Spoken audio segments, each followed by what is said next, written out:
Good morning दोस्तों, मैं तांडव परिवार में आपका स्वागत है। जैसे कि हमारा पिछला वीडियो था नंद वंश, और उसके बाद देखेंगे सिकंदर को। सिकंदर ने भारत पर आक्रमण किया, और सिकंदर जो है भारत पर आक्रमण किया और अपना विजित प्रदेश, क्योंकि वो व्यास नदी से वापस लौट गया, और उसका जो विजित प्रदेश था उस विजित प्रदेशों को उसने 4 भागों में विभाजित किया, और 4 भागों में विभाजित करने के बाद अपने उत्तराधिकारियों को सौंप दिया। और अंततः जो होता है 223 ईसा पूर्व में बेबीलोनिया में उसकी मृत्यु हो जाती है 33 वर्ष की आयु में। जब बेबीलोनिया में मृत्यु हो जाती है तो यूनान में जो होता है उत्तराधिकारी संघर्ष होता है। उस उत्तराधिकारी संघर्ष में सेलुकस जो उसका सिकंदर का स्थल सेनापति होता है, ये विजित हो जाता है और उसने निकेटर की उपाधि धारण कर ली। और क्योंकि सिकंदर के साथ सेलुकस निकेटर भी आक्रमण किया था, इस वजह से सेलुकस निकेटर सिकंदर का विश्व विजेता बनने का जो सपना था उसे पूरा करने के लिए फिर से भारत के पश्चिमी क्षेत्रों पर आक्रमण करता है। लेकिन उस समय मगध पर जो है एक नए राजवंश की स्थापना कर दिया गया था। उस वंश का नाम होता है मौर्य वंश।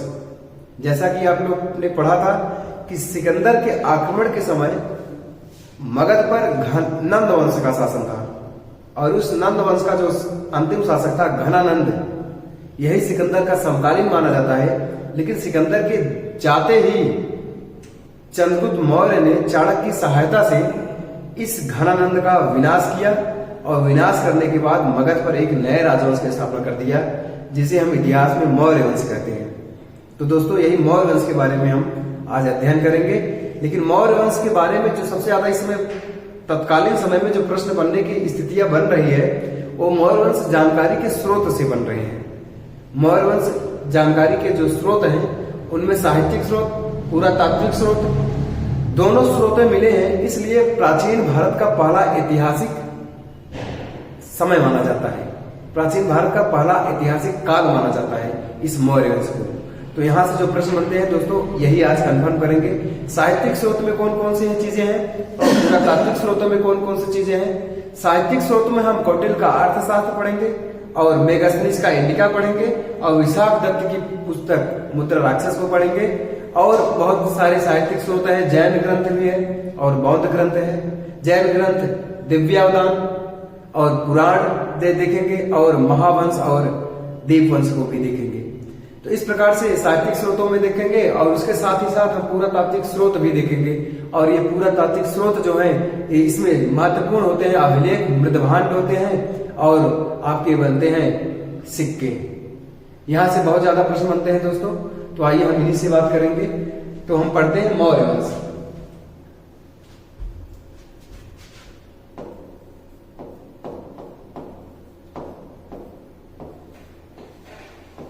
मौर्य वंश, तो दोस्तों जो मौर्य वंश था, इसके संस्थापक से लेकर इनके जो अंतिम शासक है, देखा जाए मौर्य वंश के जो संस्थापक थे चंद्रगुप्त मौर्य। अब ये चंद्रगुप्त मौर्य जो थे, ये क्या थे, शूद्र थे, वैश्य थे या क्षत्रिय थे, इनमें इतिहासकारों का बहुत विवाद माना जाता है। पुराणों में, ब्राह्मण पुराण में इसे शूद्र माना गया है, और जैन ग्रंथों और बौद्ध ग्रंथों में इसे क्षत्रिय माना गया है चंद्रगुप्त मौर्य को। और जैसा कि अर्थशास्त्र में, कौटिल्य के अर्थशास्त्र में यह बताया गया है कि चंद्रगुप्त मौर्य जो था एक क्षत्रिय था। लेकिन जो आपका इस पुनर होते हैं इतिहासकार, उन्होंने इसे पारसी माना है। तो अलग अलग विद्वानों ने इसे अलग अलग जो है वर्ण का बताया है। लेकिन जो आपका ऐतिहासिक माना जाता है कि इसकी जो माता थी, चंद्रगुप्त मौर्य की जो माता थी, ये नंद की दासी मुर्रा नामक एक महिला होती थी, दासी होती थी। उन्हीं के गर्भ से हुआ था चंद्रगुप्त मौर्य। और चंद्रगुप्त मौर्य प्रारंभिक जीवन इसका बहुत ही कठिन रहा है, क्योंकि इसकी माता लोक लज्जा के कारण इसे कुछ पैसों में बेच देती हैं। और जब सिकंदर का आक्रमण होता है, उस समय नंद वंश का शासक होता है घनानंद, और सिकंदर के आक्रमण को रोकने के लिए जो चाणक्य होते हैं विष्णुगुप्त, ये घनानंद के पास आते हैं और घनानंद चाणक्य का अपमान करता है। फलस्वरूप चाणक्य जो होते हैं एक योग्य शिष्य को ढूंढने निकलते हैं और उस योग्य शिष्य के तलाश में जब ये निकलते हैं तो तक्षशिला में ही जो देखा जाता है कि चाणक्य ने चंद्रगुप्त मौर्य से मुलाकात की और चंद्रगुप्त मौर्य उस समय 10 वर्ष का बालक था। वो राजकीलम युद्ध खेल रहा था, आपस में दोस्तों के साथ राजकीलम युद्ध ये खेल रहा था, राजकीय खेल खेल रहा था जिसमें राजा का नेतृत्व कर रहा था। उससे बहुत प्रभावित हुए चाणक्य और इस चाणक्य ने चंद्रगुप्त मौर्य को जो है कुछ पैसे से कर्षापण से खरीद करके जो है इन्हें तक्षशिला ले जाकर धनुर्विद्या और राजनीति विद्या और तमाम प्रकार की विद्याओं से इन्हें निपुण करवाते हैं और अंततः जो होता है नंद वंश के अंतिम शासक घनानंद को पराजित कर देते हैं। तो मौर्य कौन थे और कहां से रहने वाले थे और इनके बारे में जो मौर्यकालीन वंश के बारे में जो जानकारियां प्राप्त होती हैं, यही दोस्तों बात करेंगे। तो सबसे पहले हम बात करेंगे संस्थापक।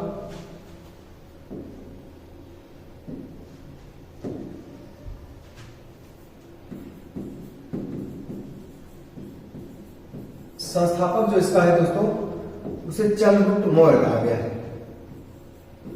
चंद्रगुप्त मौर्य ये संस्थापक था, चंद्रगुप्त मौर्य था। इसकी जो माता थी नंद की दासी मुर्रा। इस मुर्रा से इनकी जो थी माता थी और इसी से मुर्रा से मौर्य निकला है, मौर्य वंश। बात करते हैं चंद्रगुप्त मौर्य जो होता है एक नंद वंश का अंतिम शासक घनानंद को पराजित करने के बाद एक मौर्य वंश की स्थापना करता है। लेकिन मौर्य वंश जानकारी के जो स्रोत है दोस्तों, ये हमारा टॉपिक है आज का और ये हम भली भांति जो है इसको पूरा करने वाले हैं। तो इसमें सबसे पहले बात करेंगे दोस्तों मौर्य कौन थे, मौर्य कौन थे, इसके बारे में जो है कुछ इतिहासकारों का बहुत मतभेद है। इसमें अगर देखा जाएगा तो पुराणों में इनको शूद्र कहा गया है, लेकिन जैन ग्रंथ और बौद्ध ग्रंथ इन्हें इसमें जो है इन्हें क्षत्रिय कहा गया है, क्षत्रिय कहा गया है। इतिहासकार है स्पूनर महोदय कहते हैं कि ये पारसी थी।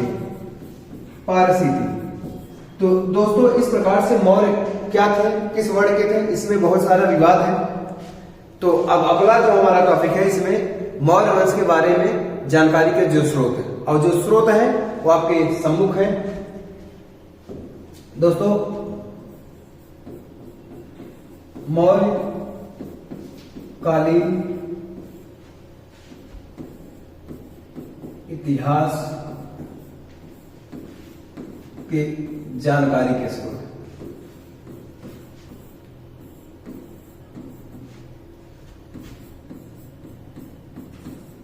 दोस्तों, मौर्यकालीन इतिहास की जानकारी के जो स्रोत हैं इन्हें हम 3 भागों में बांट सकते हैं या इसे 2 भागों में मुख्यतः हम बांट सकते हैं। एक होगा आपका साहित्यिक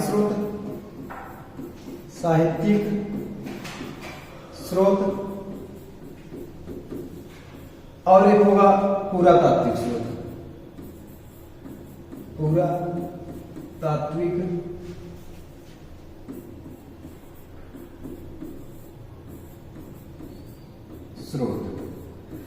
साहित्यिक स्रोत के अंतर्गत सर दोस्तों हम इसे देखेंगे चाणक्य की अर्थशास्त्र या कौटिल्य की अर्थशास्त्र। देखिए दोस्तों, चाणक्य जो कौटिल्य के पुस्तक है अर्थशास्त्र, यहां से बहुत ज्यादा प्रश्न बनते हैं। सबसे पहले हम बात करेंगे ये चाणक्य और कौटिल्य थे कौन। ये चाणक्य जो थे चंद्रगुप्त मौर्य के गुरु थे और प्रधानमंत्री भी थे। इनकी जो पुस्तक है अर्थशास्त्र, यह राजनीति पर लिखी गई पहली पुस्तक मानी जाती है। तो दोस्तों ये राजनीति पर लिखी गई पहली पुस्तक कौन सी है? अर्थशास्त्र। और ये राजनीति पर लिखी गई पुस्तक थी दोस्तों। चाणक्य कौटिल्य का और बहुत सारे नाम मिलते हैं दोस्तों, जिनमें चाणक्य को विष्णुगुप्त भी कहा जाता है, इन्हें विष्णु गुप्त भी कहा जाता है,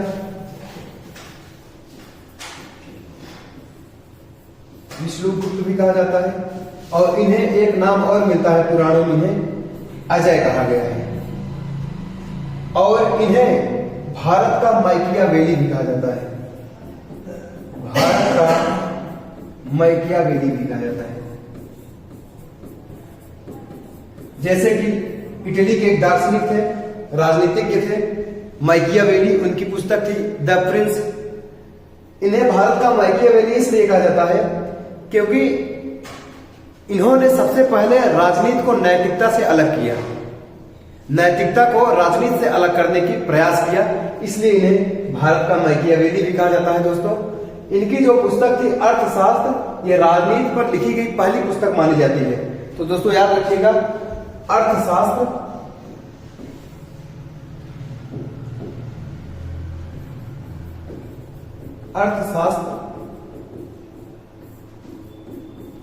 राजनीति पर लिखी गई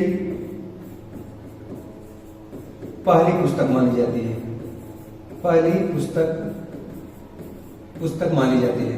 तो याद रखिएगा दोस्तों, इस प्रकार से यहां से भी प्रश्न बनते हैं। और अगर हम बात करेंगे जो चाणक्य विष्णुगुप्त होते हैं, ये अर्थशास्त्र कितने भागों में, जो अर्थशास्त्र वर्तमान में रूप में जो हमें मिला है, ये कितने भागों में बांटा गया है? तो अर्थशास्त्र को 15 भागों में बांटा गया है और जो है 180 उपभागों में बांटा गया है, उपभागों में बांटा गया है। और इसी अर्थशास्त्र में दोस्तों याद रखिएगा, ये अर्थशास्त्र में 6000 श्लोक मिलते हैं, श्लोक। और इसी अर्थशास्त्र में चाणक्य कौटिल्य ने सप्तांगिक सिद्धांत दिया है, जो एक राज्य का प्रमुख अंग माने जाते हैं। और इन सप्तांगिक सिद्धांतों से जो है राज्य का विकास होता है। तो सप्तांगिक सिद्धांत याद रखिएगा, अर्थशास्त्र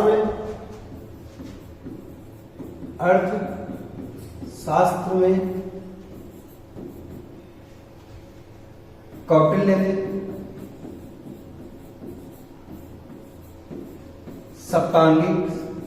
सप्तांगिक सिद्धांत दिया है।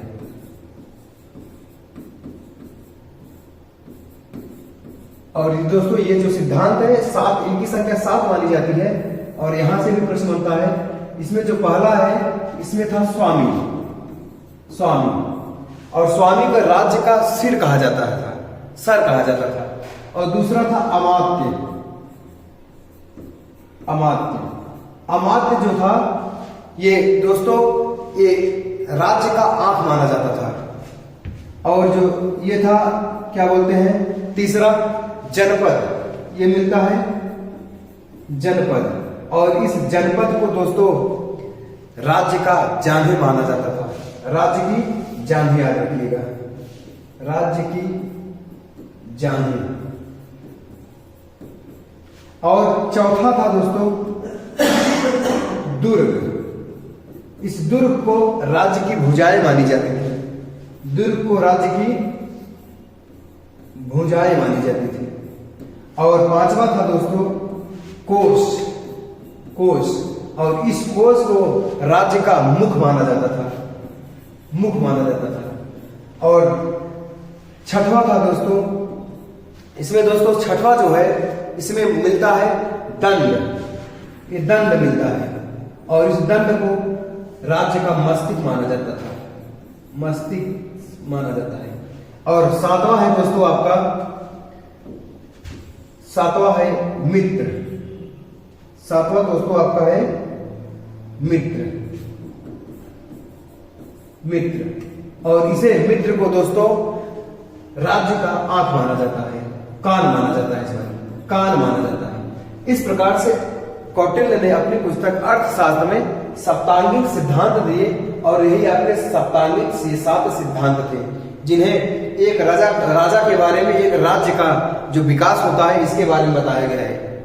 ठीक है दोस्तों, इस प्रकार से हमने इसके बारे में चर्चा कर लिया जो भी प्रश्न बनते हैं। अब साहित्यिक स्रोत में दोस्तों जो अगला पॉइंट है वो मेगास्थनीज की इंडिका है। दोस्तों कौन सा है? मेगास्थनीज की इंडिका। तो हम बात करेंगे साहित्यिक स्रोतों में मेगास्थनीज की इंडिका। तो दोस्तों जो मेगास्थनीज था भारत में आने वाला पहला राजदूत माना जाता है। तो याद रखिएगा मेगास्थनीज की इंडिका, मेगास्थनीज की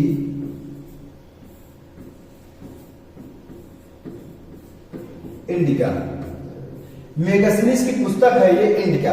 तो ऐसे भी लिख सकते हैं दोस्तों, मेगास्थनीज की पुस्तक इंडिका, इंडिका। अब ये दोस्तों ये मेगास्थनीज कौन था? तो मेगास्थनीज सिकंदर का सेनापति सेल्यूकस निकेटर, और इसी सेल्यूकस निकेटर का राजदूत था मेगास्थनीज, क्योंकि 305 ईसा पूर्व में मगध पर जो है या भारत पर आक्रमण करता है सेल्यूकस निकेटर, और सेल्यूकस निकेटर जब मगध पर आक्रमण करता है उस समय चंद्रगुप्त मौर्य इसे पराजित करता है और दोनों के बीच में संधि हो जाती है, और संधि के आधार पर मेगास्थनीज को भारत में पहला राजदूत बनाकर भेजा जाता है, और इसकी पुस्तक है इंडिका।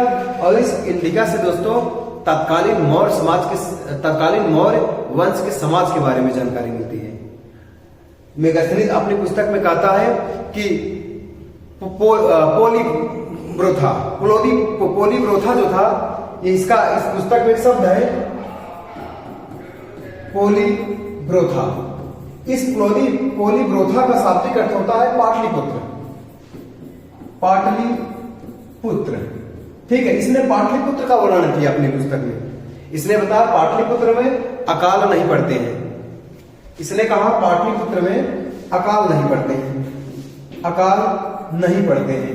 और इसने कहा यहां पर पर्दा प्रथा नहीं था। यहां क्या था? पर्दा प्रथा नहीं था। और यहां पर इन्होंने बताया कि यहां दास प्रथा भी नहीं था, यहां दास प्रथा भी नहीं था। जबकि कौटिल्य के अर्थशास्त्र में हमें कई प्रकार के दासियों के बारे में वर्णन मिलता है। कौटिल्य ने अपने पुस्तक अर्थशास्त्र में गूढ़ पुरुष, गुप्तचर जो होते थे, इनके बारे में बात करेंगे हम। ठीक है, और मेगास्थनीज ने कहा कि जो है ये यहां पर अकाल नहीं पड़ते हैं। और मेगास्थनीज की पुस्तक जो है इंडिका में इसने 2 भारतीय देवता के बारे में बताया। 2 भारतीय देवता। इसने एक देवता का नाम बोला हेराक्लीज,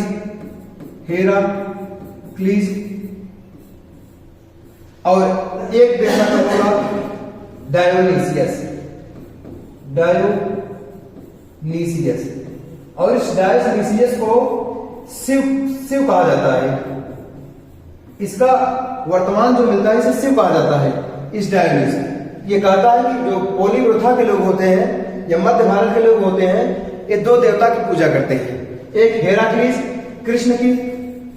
कृष्ण की पूजा करते हैं, और एक डायोनिसियस शिव की पूजा करते हैं।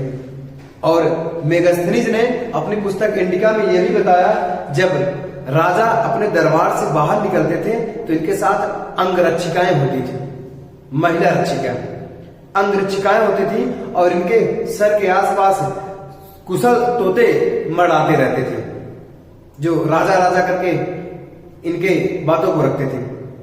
इस प्रकार से जो है मेगास्थनीज, याद रखिएगा, भारत में आने वाला पहला राजदूत माना जाता है। तो मेगास्थनीज भारत में आने वाला पहला राजदूत था। इसने अपनी पुस्तक पोलीब्रोथा में पाटलिपुत्र का वर्णन किया। मतलब पोलीब्रोथा का शाब्दिक अर्थ होता है पाटलिपुत्र, यूनानी भाषा में पाटलिपुत्र कहा जाता है। इसने कहा कि मध्य भारत में या यहां पर जो है अकाल नहीं पड़ते, और इसने पर्दा प्रथा यहां पर नहीं प्रचलित है। और इसने 2 देवता हेराक्लीज और डायोनिसियस, कृष्ण और शिव के बारे में बताया। इसने अपनी पुस्तक में इंडिका में तत्कालीन मौर्य समाज को 7 वर्गों में विभाजित किया था। इसने मेगास्थनीज ने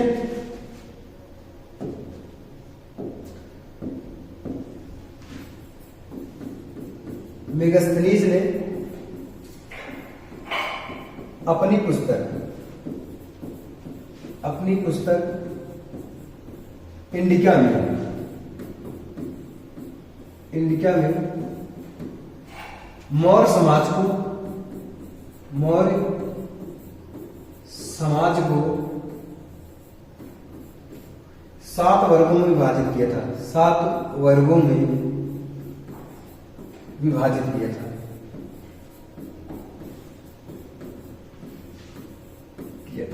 तो दोस्तों याद रखिएगा इसके बारे में। उसके बाद हम अगर बात करेंगे अगला साहित्यिक स्रोत, तो अगले साहित्यिक स्रोत में हम पुराण को रखेंगे। पुराणों से भी हमें मौर्य कालीन प्रशासन के बारे में जानकारी मिलती है। उसके साथ ही साथ पुराणों में मौर्य वंशावली के बारे में जानकारी मिलती है। पुराणों में कहा गया है विष्णु पुराण में कि मौर्यों ने 137 वर्षों तक शासन किया। तो याद रखिएगा जो आपका अगला साहित्यिक स्रोत होगा उसमें होगा पुराण, इसमें होगा पुराण, और इसी में होगा बौद्ध ग्रंथ। ये बौद्ध ग्रंथ कौन कौन से हैं और ये क्या कहता है ये दोनों बौद्ध ग्रंथ? तो बौद्ध ग्रंथ एक होगा आपका महावंश और दीपवंश, और इसमें होगा दिव्यावदान। और पुराणों में दोस्तों याद रखिएगा इसमें वायु पुराण, मत्स्य पुराण, और इसी में होगा आपका विष्णु पुराण। तो दोस्तों ये साहित्यिक स्रोत है, इनसे भी हमें मौर्य काल के बारे में जानकारी मिलती है। जैसे कि पुराणों में इसमें बताया गया है कि मौर्यों ने जो है 137 वर्षों तक शासन किया है। 137 वर्षों तक शासन किया है, और मौर्य के जितने भी वंशावली है सभी के बारे में जानकारी, सभी वंशों के बारे में जानकारी हमें इन वायु पुराण, मत्स्य पुराण और विष्णु पुराण से मिलता है। दीपवंश बौद्ध ग्रंथ है, महावंश और दीपवंश में यह बताया गया है कि अशोक ने अपने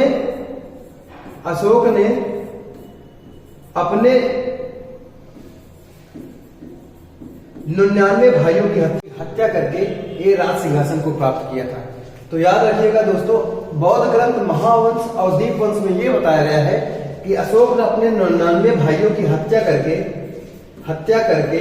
सिंहासन को प्राप्त किया था। और ये महावंश जो दीपवंश है दोस्तों ये श्रीलंका का बौद्ध ग्रंथ है। इसके महावंश दीपवंश से हमें श्रीलंका के बारे में भी जानकारी मिलती है। इसमें बताया गया है कि श्रीलंका का प्राचीन जो नाम था वो सिंघली था। प्राचीन श्रीलंका द्वीप जो था वो सिंघली द्वीप था, और वहीं पर लिखा गया है महावंश और दीपवंश। और इस महावंश दीपवंश से हमें यह जानकारी मिलती है कि अशोक ने अपने 99 भाइयों की हत्या करके राज सिंहासन को प्राप्त किया था। तो याद रखिएगा बौद्ध ग्रंथ, महावंश और दीपवंश। उसके बाद दोस्तों हम बात करेंगे दिव्यावदान। ये भी बौद्ध ग्रंथ है दोस्तों दिव्यावदान। इस दिव्यावदान में यह बताया गया है कि बिंदुसार के समय में तक्षशिला पर 2 विद्रोह हुए थे, और इस विद्रोह को दबाने के लिए बिंदुसार ने सबसे पहले अपने बड़े पुत्र सुसीम और उसके बाद अशोक को भेजा। तो बिंदुसार कौन था दोस्तों? बिंदुसार था चंद्रगुप्त मौर्य का पुत्र था। तो बिंदुसार जो था चंद्रगुप्त मौर्य का पुत्र था, और इसी के समय तक्षशिला पर 2 विद्रोह हुए थे। कितने विद्रोह हुए थे? 2 विद्रोह हुए थे। और इस विद्रोह को दबाने के लिए इसने अपने बड़े पुत्र सुसीम को पहले भेजा था, जिसे बौद्ध ग्रंथ में सुमन भी कहा जाता है, सुमन। और उसके बाद अशोक को भेजा था। किसे भेजा था दोस्तों? अशोक को। क्योंकि बिंदुसार पर 16 रानियां थी। इनकी पत्नी कितनी थी? 16। बिंदुसार की 16 पत्नी थी और इन पत्नी के कुल मिला के 101 पुत्र थे। और 101 पुत्रों में दोस्तों सुसीम या सुमन सबसे बड़ा पुत्र था और अशोक भी इसका पुत्र था। अपने पिता बिंदुसार के समय में अशोक उज्जैनी का शासक था।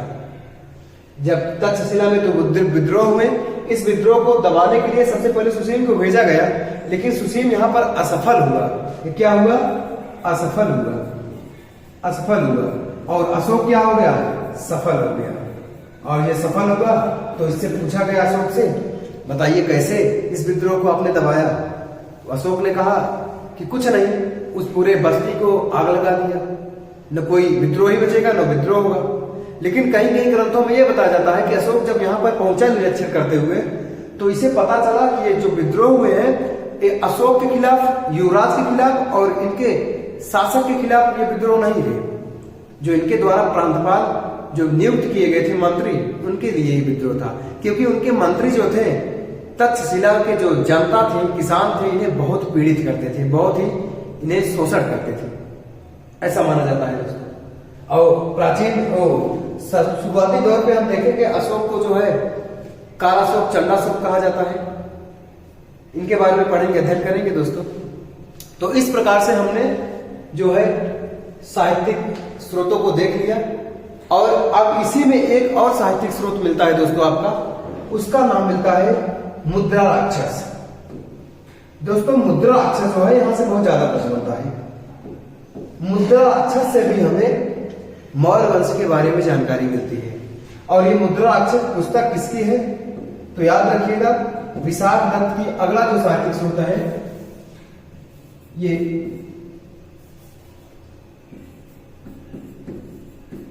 विशाख दत्त की पुस्तक मुद्रा राक्षस।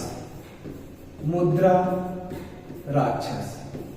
तो ये मुद्रा राक्षस जो है सर दोस्तों, ये राक्षस उस समय इसमें ये पता चलता है कि चंद्रगुप्त मौर्य जो है अपने गुरु प्रधानमंत्री चाणक्य कौटिल्य की सहायता से इसने नंद वंश का अंतिम शासक घनानंद को वध करके, घनानंद को पराजित करके मगध पर एक नए राजवंश की स्थापना कर दिया, जिसे मौर्य वंश कहा जाता है।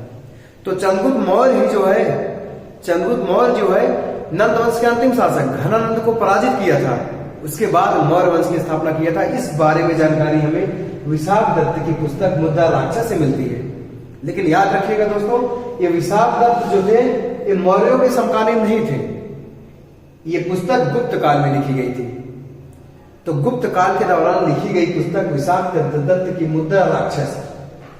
याद रखिएगा दोस्तों, ये ऐसा पहली पुस्तक है, मुद्रा राक्षस ऐसा पहली पुस्तक है जो किसी जासूस पर लिखी गई पुस्तक है। तो दोस्तों जासूस पर लिखी गई पहली पुस्तक विशाख दत्त की मुद्रा राक्षस मानी जाती है। तो दोस्तों बात कर लेते हैं इसके बारे में। इस पुस्तक में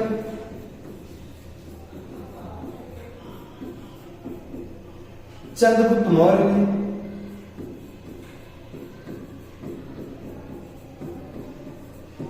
नंद वंश के अंतिम शासक, नंद वंश के अंतिम शासक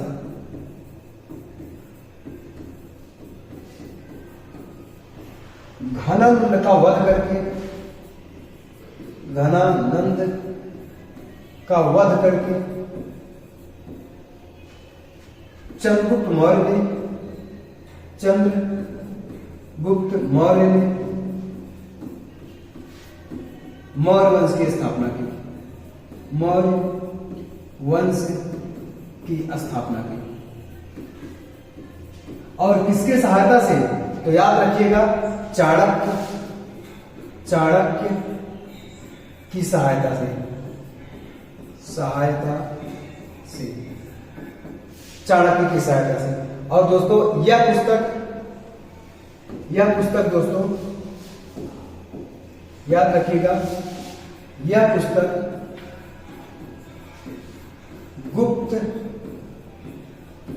काल के दौरान दोस्तों तो यह पुस्तक गुप्त काल के दौरान लिखी गई थी। तो याद रखिएगा दोस्तों, विषाद दत्त की पुस्तक मुद्रा राक्षस गुप्त काल के दौरान लिखी गई थी।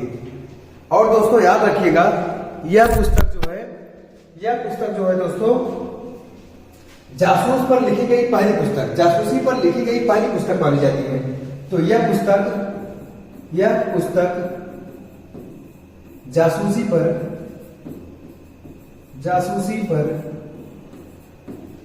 लिखी गई भारत की पहली पुस्तक मानी जाती है, या पहली पुस्तक मानी जाती है। तो जासूसी पर लिखी गई पहली पुस्तक कौन सी दोस्तों? विषाद दत्त की मुद्रा राक्षस। ये हो गया दोस्तों। जबकि हम बात करेंगे कौटिल्य के अर्थशास्त्र में, कौटिल्य ने अपने अर्थशास्त्र में कुछ गुप्तचरों की बात की, जिसे अपने अर्थशास्त्र में गूढ़ पुरुष कहा। कौटिल्य की पुस्तक है अर्थशास्त्र, और इसमें गूढ़ पुरुष की बात की गई। गूढ़ पुरुष, इस गूढ़ पुरुष को गुप्तचर कहा जाता था। क्या कहा जाता था? गुप्तचर। और मौर्य काल में ये गुप्तचर दो प्रकार के होते थे दोस्तों। ये दो प्रकार के होते थे। एक तो होते थे संचार और एक होते थे संस्था। दो प्रकार के गुप्तचर। संचार जो घूम टहल कर भ्रमण करते हुए अपने गुप्तचर व्यवस्था को पूर्ण करते थे, उन्हें संचार कहा जाता था। और जो अस्थायी रहकर अपनी जासूसी करते थे, उन्हें संस्था कहा जाता था। इन संस्था और संचारों में सन्यासी के रूप में गुप्तचर होते थे, गणिकाय नर्तकी के रूप में गुप्तचर होते थे, और विद्यार्थियों के रूप में गुप्तचर होते थे, किसानों के रूप में गुप्तचर होते थे। कई प्रकार के गुप्तचरों का उल्लेख मिलता है कौटिल्य के अर्थशास्त्र में दोस्तों। तो दोस्तों इस प्रकार से हमने साहित्यिक स्रोतों को देख लिया, जिससे हमें मौर्य वंश के बारे में जानकारी मिलती है। तो अगला हम पढ़ेंगे दोस्तों पुरातात्विक स्रोत। तो पुरातात्विक स्रोत में देख लेते हैं दोस्तों कौन कौन से पुरातात्विक स्रोत हैं जिससे हमें मौर्य वंश के बारे में जानकारी मिलती है दोस्तों। तो आइए दोस्तों बात करते हैं पुरातात्विक स्रोत।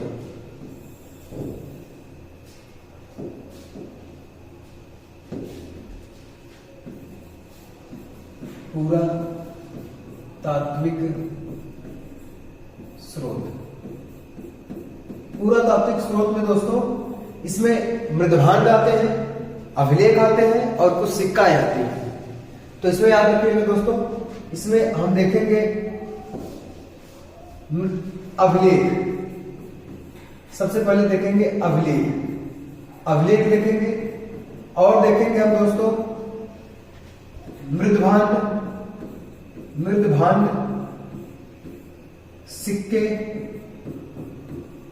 सिक्के भी देखेंगे दोस्तों, मृदभांड और सिक्के। इनसे हमें भी मौर्य वंश के बारे में जानकारी मिलती है। जैसे कि अभिलेख किसे कहते हैं, तो दोस्तों याद रखिएगा, अभिलेख जो है किसी कठोर सतह पर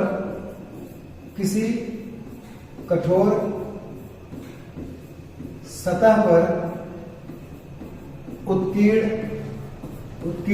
लेख को अभिलेख कहते हैं। किसी कठोर सतह पर उत्कृष्ट लेख को अभिलेख कहते हैं। और इस अभिलेखों का प्रचलन भारत में सर्वप्रथम अशोक के द्वारा किया गया था। हालांकि उसके पहले कुछ चंद्रगुप्त के कुछ सार्वभौम अभिलेख, इनके अभिलेख मिले हैं, लेकिन अशोक पहला ऐसा शासक था मौर्य वंश का, यह प्राचीन भारत का, कि जिसने सबसे पहले अपने राजाज्ञाओं और अपने धर्म नीति का प्रचार प्रसार करने के लिए अशोक ने सबसे पहले अभिलेखों का प्रचलन किया। तो बात करेंगे दोस्तों अभिलेख किसे कहते हैं, तो किसी कठोर सतह पर उत्कृष्ट लेख को अभिलेख कहा जाता है। और इस अभिलेखों को 3 भागों में बांटा गया है। तो याद रखिएगा दोस्तों, अशोक के जो अभिलेख हैं, सबसे पहले भारत में अभिलेखों का प्रचलन किसने किया, तो दोस्तों ये भी देख लेते हैं। भारत में अभिलेखों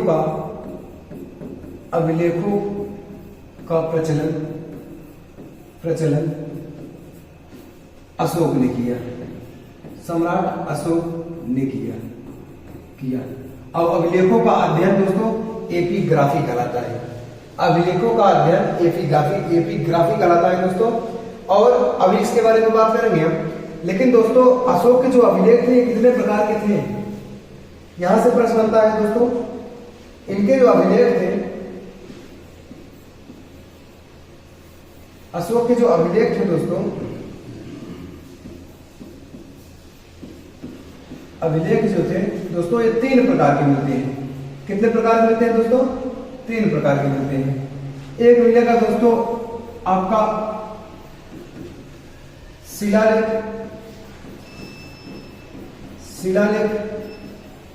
और दोस्तों एक मिलेगा आपका स्तंभ लेख मिलेगा, और दोस्तों एक मिलेगा आपका गुहाभिलेख। तो अशोक जानते हैं दोस्तों मौर्य वंश का सबसे महान शासक, अब तो पूरे प्राचीन भारत का सबसे या पूरे भारत का सबसे महान शासक माना जाता है। इसने अपने राज्याभिषेक के 8वें वर्ष में कलिंग पर आक्रमण किया था, और कलिंग पर इसने नरसंहार करवाया, और इसी कारण जो है इसका मन बहुत दुखित हुआ, और इसने जो है कभी भी युद्ध न लड़ने की ठानी, और इसने अपने इस नीति को जनता के नैतिक उत्थान के लिए इसने जो धम्म नीति अपनाया था, इसी धम्म का प्रचार प्रसार करने के लिए अशोक ने अभिलेखों का प्रचलन किया। अभिलेखों के माध्यम से अशोक ने अपने धम्म, अपने राजाज्ञाओं का प्रचार प्रसार करवाया था। और दोस्तों ये अभिलेख जो थे इसके 3 प्रकार के अभिलेख थे। इनके 3 प्रकार के अभिलेख थे, और इस अभिलेखों की जो भाषा थी दोस्तों, इसकी जो भाषा थी दोस्तों याद रखिएगा, इसकी जो भाषा थी, इसकी भाषा थी प्राकृत इनकी भाषा थी। लेकिन दोस्तों अगर पूछ लेगा कितने लिपि थे, किस लिपि में मिले हैं, तो इनकी जो लिपि थी 4 प्रकार की लिपियां थी। तो लिपि जो थी 4 लिपियों में लिखी गई है। अशोक ने इस बात को ध्यान दिया कि जहां हमें प्रचार करना है उनकी भाषा क्या थी, इसका भी बहुत बेहतरीन ढंग से ध्यान दिया गया था। तो इनकी लिपि जो थी ये ब्राह्मी लिपि थी,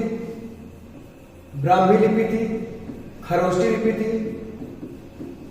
लिपि थी, और ग्रीक लिपि, और दोस्तों आरमेइक। तो दोस्तों 4 प्रकार की लिपियां मिलती है अशोक के अभिलेखों में, जिसकी भाषा क्या थी? प्राकृतिक पूछा गया है दोस्तों। तो इनके जो अभिलेख थे जो 3 भागों में बांटे गए हैं, 3 प्रकार के जो अभिलेख मिले हैं, इनमें सबसे पहला जो अभिलेख है इसे शिलालेख कहा जाता है। ये क्या है? शिलालेख। इसकी संख्या जो मानी जाती है 2 प्रकार से मानी जाती है। शिलालेखों में भी दीर्घ शिलालेख और लघु शिलालेख। इसमें भी आपका स्तंभ लेखों में दीर्घ स्तंभ लेख और लघु स्तंभ लेख। गुहाभिलेख, गुफाओं को सामने वाला भाग सपाट कर दिया जाता था। इस गुफाओं का सामने वाला भाग सपाट कर दिया जाता था, और यहाँ पर राजा अपनी आज्ञाओं को लिखता था। गुफा एक प्रकार से, गुहा को गुफाभिलेख भी कहा जाता है। और यह स्तंभ लेख क्या था दोस्तों, इसके बारे में बात करेंगे, लेकिन सबसे पहले हम बात करते हैं शिलालेख। ये जो शिलालेख थे इसमें अशोक ने अपने प्रशासन नीति और धम्म नीति का अनुसरण किया था। इसमें अपने प्रशासन और धम्म नीति का प्रचार किया था शिलालेख में। इनकी संख्या 2 मानी जाती है, इन्हें 2 भागों में विभाजित किया गया है, एक दीर्घ और एक लघु। दीर्घ शिलालेखों की संख्या दोस्तों 14 मानी जाती है। दीर्घ शिलालेखों की संख्या दोस्तों 14 मानी जाती है, और लघु शिलालेखों की संख्या अधिक मानी जाती है। इसका अभी तक भी इसका खोज किया जा रहा है दोस्तों। तो यही इंपॉर्टेंट है, अशोक के शिलालेखों की संख्या कितनी है? 14 है, जो 8 अलग अलग स्थानों से प्राप्त होती है। तो ऐसे लिख सकते हैं दोस्तों, जो 8 अलग स्थानों से प्राप्त हुए। और शिलालेख क्या होता है दोस्तों? शिलालेख दोस्तों जो किसी एक बड़े से पत्थर को काट लिया जाता था, उसको काट कर शीर्ष भाग सपाट कर दिया जाता था, सामने वाला भाग सपाट कर दिया जाता था और इसमें पालिश कर दिया जाता था। और यहाँ पर जो राजा हुआ होते थे अपने राजज्ञाओं को और अपने धम्म नीति का प्रचार प्रसार करते थे। इनकी संख्या 14 किस कैसे मानी जाती है? 1 2 3 4 5 6 7 8 9 10 11 12 13 14। ये 14 लाइनें में लिखी गई हैं दोस्तों, ये 14 लाइनें में लिखी गई हैं, इसलिए इनकी संख्या 14 मानी जाती है। लेकिन ये 8 अलग अलग स्थानों से प्राप्त हुए हैं।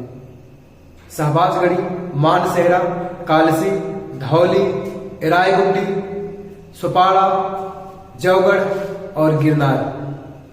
इस प्रकार से दोस्तों इनकी संख्या 8 मानी जाती है और इन जो 8 अलग अलग स्थानों से प्राप्त हुए हैं। इनके बारे में बात करते हैं दोस्तों। स्तंभ लेख किसे कहा जाता है? तो ध्यान से देखिए दोस्तों, यहां से प्रश्न बनते हैं, जिसका ऑप्शनल होगा प्राचीन इतिहास, वहां से दोस्तों यहां से प्रश्न बनते हैं।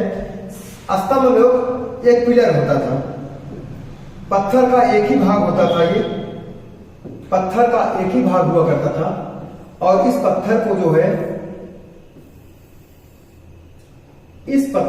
है पत्थर का एकाश्म पत्थर माना जाता था। एक एक पत्थर के भाग को इसको सामने वाला से सपाट कर दिया जाता था और इसमें कुछ कलाएं उत्कीर्ण की जाती थी और यहाँ पर एक चौकी बनाई जाती थी, चौकी, और चौकी के नीचे अधोमुखी कमल हुआ करता था। अधोमुखी कमल हुआ करता था और इस चौकी के ऊपर किसी न किसी जानवरों की आकृति बनाई जाती थी, किसी न किसी जानवरों की आकृति बनाई जाती थी दोस्तों। और इसे जो कहा जाता था, इसे लाट कहा जाता था और इसके जो शीर्ष भाग होता है इसका जो है ये शीर्ष भाग कहा जाता था। इसे शीर्ष भाग, स्तंभ लेख का शीर्ष भाग कहा जाता था, शीर्ष भाग कहा जाता था। ये शीर्ष भाग हुआ करता था। इस प्रकार से इसे पालिश कर दिया जाता था और पालिश करने के बाद यहाँ राजा अपनी आज्ञाओं को लिखवाते थे और अपने धम्म नीति का प्रचार प्रसार करने के लिए इस स्तंभ लेखों का प्रयोग करते थे। इस प्रकार से तो दोस्तों इनकी भी संख्या मानी जाती है, दीर्घ स्तंभ लेखों की संख्या मानी जाती है 6।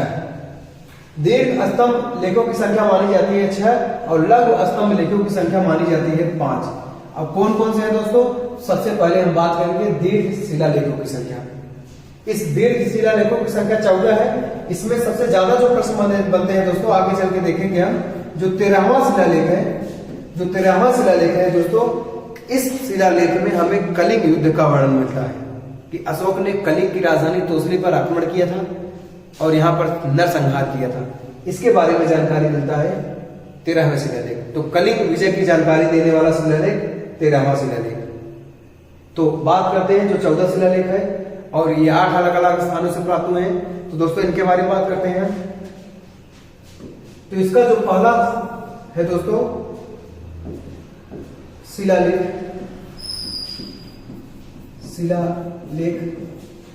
इसमें जो पहला शिलालेख है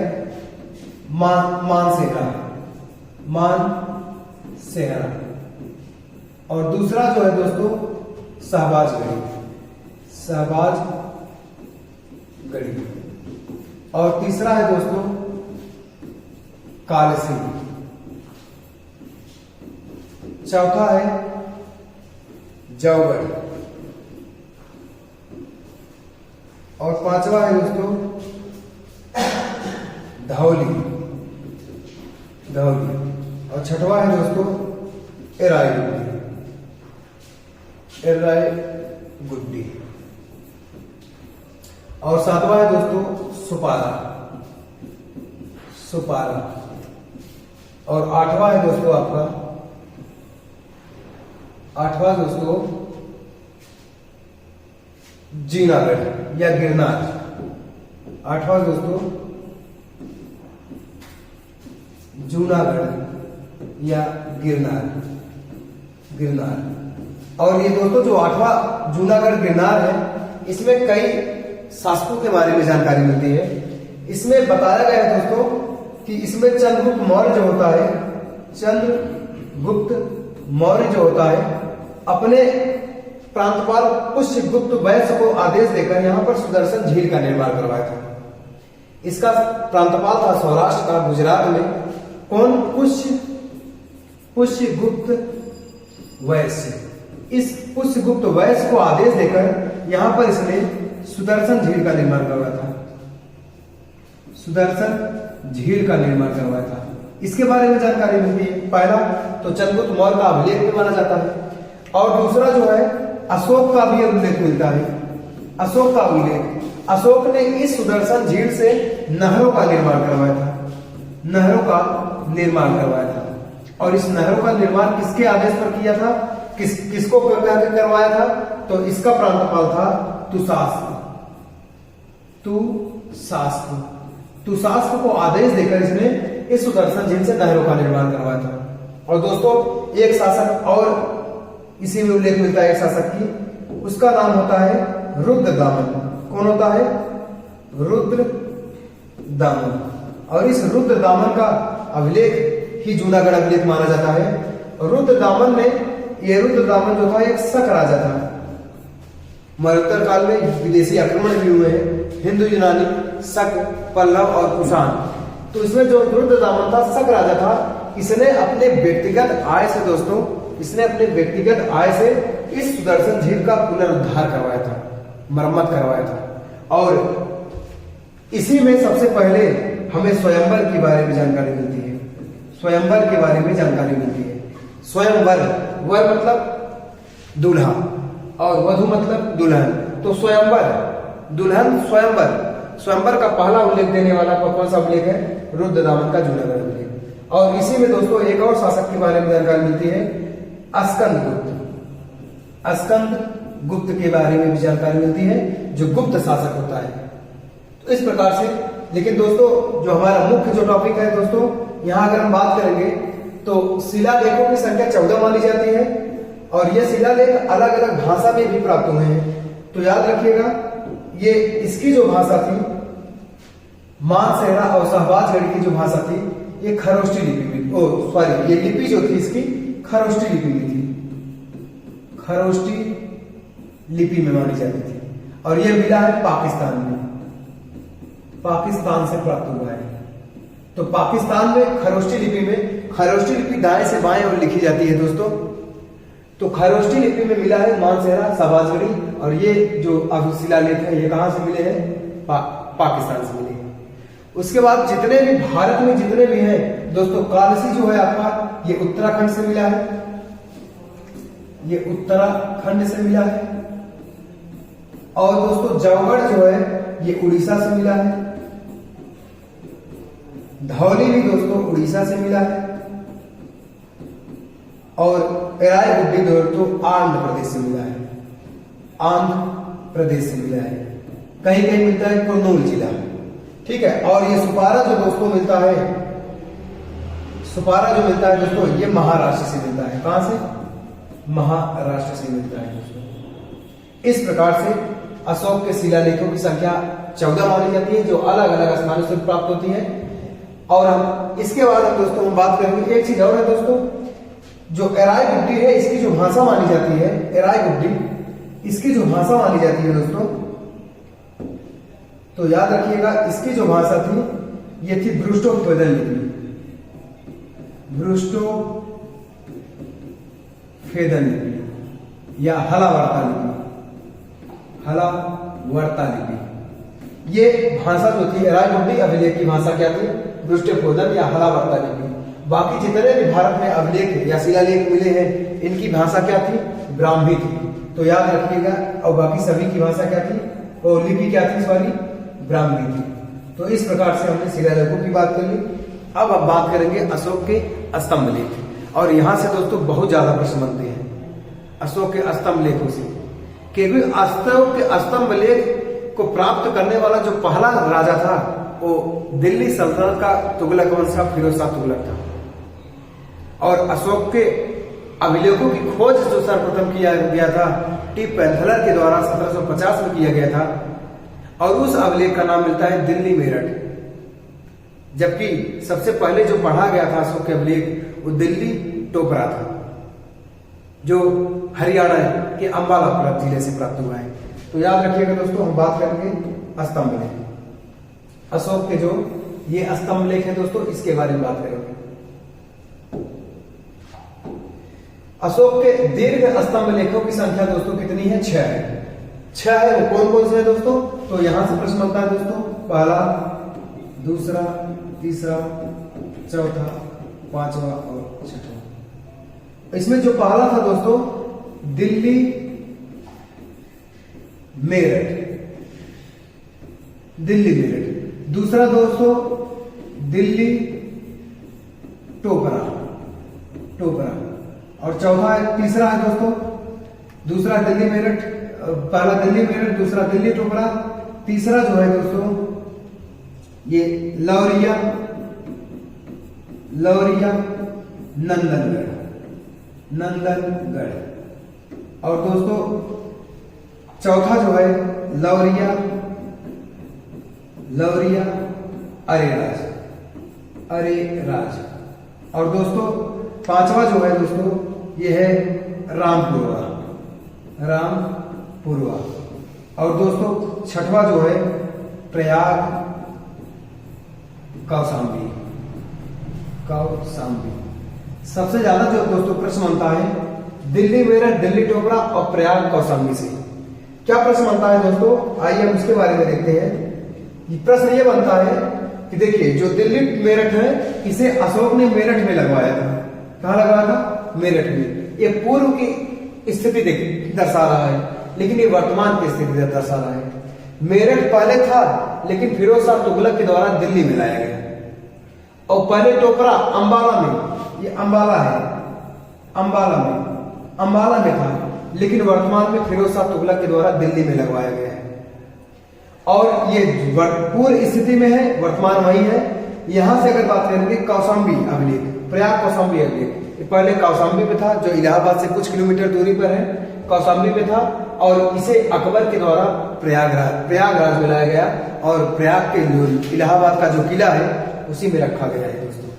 तो यहां से प्रश्न बनता है दोस्तों, क्या प्रश्न बनता है देख लेते हैं दोस्तों। इस दोनों अभिलेख को जो है फिरोज शाह तुगलक ने, फिरोज शाह तुगलक ने